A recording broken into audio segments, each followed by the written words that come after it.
Oh. Okay, Secretary Abalos, kung kayo po'y pala rin dahil sa mga survey, pasok po kayo sa Magic 12, ano po ang ipinaglalaban ni Secretary Abalos po if in case na manalo po kayo sa 2025 elections? Well, yung mga nasabi ko, no, kasi importante sa atin ay marami tayong investments dito. Nang sa ganoon, marami tayong maging trabaho, gumanda ang agrikultura natin.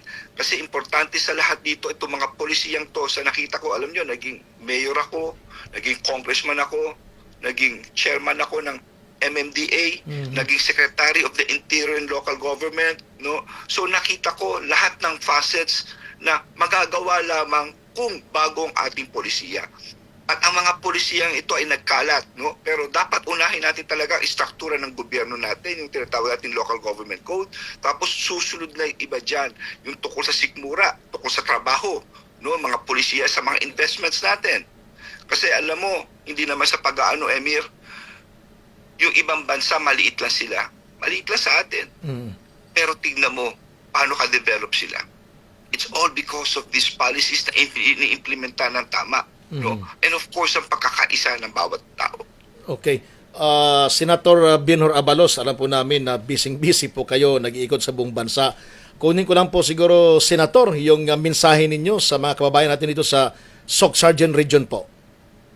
Well, sa ating mga kababayan sa Soc Sargent, alam nyo, napakaganda ng lugar ninyo.